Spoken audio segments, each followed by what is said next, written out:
Brad, there's heard a lot about them having more reps, years worth of reps with their offense. With you guys, you're not getting those same kind of reps against that offense every week. It's kind of unique. How do you kind of supplement that and account for that? Yeah, I mean it's a challenge when you face a different style offense that you don't see all the time.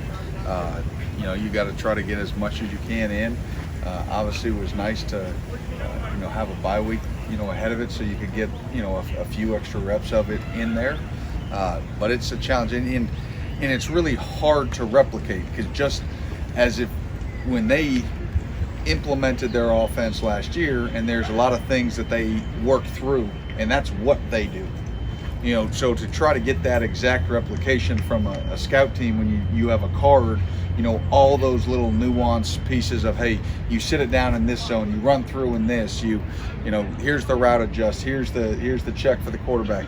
I mean, you can't get it all perfect in practice. So there's going to be a piece that the guys just kind of they're going to have to play on Saturday and have to adjust on the fly, and we're going to have to continue to coach. But I think the big thing that we did last year that we need to do, obviously the turnovers were huge, but tackling, you have to be able to tackle, and you have to pin ball carriers to the ground. You got to play with great vision, and so hopefully we can come out there and do that.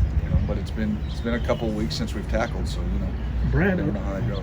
Sorry, a lot of people spread it out all over the place, throw it a lot every game. What makes this unique and different from some of the stuff you typically see, say maybe versus a Missouri scheme? Or well, yeah, I mean, if some throw it a lot, they may throw it 30 or 40 times. They average 56 or so, 60 a game. So it's a whole nother level. I mean, you're at an 80-20, and they've been averaging, close to 80 plays a game. So, it's an entirely different feel. In the pace in which they run their routes, they adjust. They've done a nice job of catching and turning up and getting those hidden yards. I think a lot of people forget and don't realize the nuances of the hidden yards within that offense. As receivers get comfortable to be able to catch, turn, move upfield. So again, instead of being second and 6 or second and 7 or second and 5, all of a sudden they're in a lot of second and 2s and second and 1s, and they're able to just continue to move the ball downfield. So no, it's a challenge, and a really big one, and they get to do it, at home. We don't have the benefit of the crowd. That's been really helpful in the first half of the season. So we've got to go down and play really good football. How do you feel like those defensive tackles played at Georgia, who were replacing Hawks, and how have they done out there in the bye week? You kind of try to find something at that position. Yeah, they played okay. It's one of those things, and I think Coach was asked that, and I think it's probably the right word. We held up, but you do miss, the fact that Ox was not just holding up; he was making plays. So whenever you lose production, you feel that, and so I think guys understand that they've got to continue to push and elevate and get better. And in this guy, I think that was one of the underrated things. I know we talked about it last year when we played.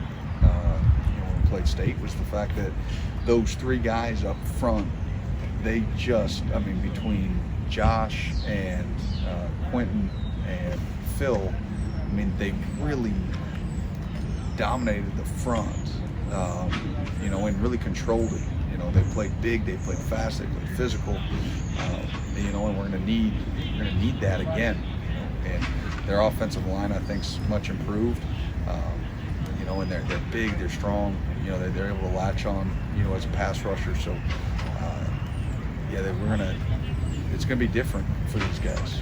For our guys, that the feel that they're gonna get, the 3-man rush that you may feel like you're getting home in practice. You're not getting home, and those routes are gonna be longer, and we're gonna have to stay in coverage longer. So we're gonna have to do a good job there. How does when you're playing air raid, people talk about your secondary, but how do the responsibilities for the linebackers change, especially your inside guys when you're playing an air raid offense? Well, they got to get their feet in the ground. They got to see the cue. The big thing is we got to play with great vision in our drops, and we got to get our feet in the ground and we got to tackle and understand that, you know, a catch tackle is not a bad down. And first down, they're going to make first downs. They're going to move the ball. I mean, they're averaging over 400 yards a game. I mean, they're going to move the ball. They're going to score points. But you just can't, you know, but you can't stay stagnant. I mean, there's, you know, times that we're going to have to mix it up.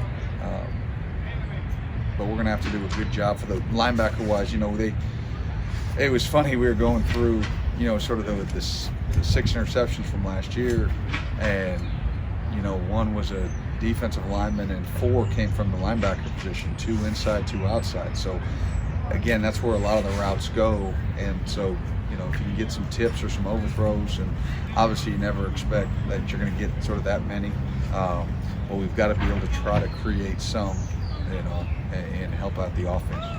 Will Rogers played a little bit against you guys last season, but he ended up being the starter there after that game. He's played obviously the whole season for them for the most part, outside of his injury. But how have you kind of seen him? I think he does a really nice job in their system. He understands. You can tell that he grasps, you know, where to go with the ball. You know, he does a nice job of, you know, of understanding which coverage he's getting, which receiver's going to be open, which check to make. You know, he's really a great quarterback for that system, and he's extremely accurate. So he's going to put the ball. He's going to give them runners balls, you know, on their mesh routes so that they can catch it and keep running. You know, he knows where to put it down in the red zone on fade balls. So and their receivers, again, I think they're playing at an entirely different level than the receivers last year. Everybody good? All righty. Thank you much.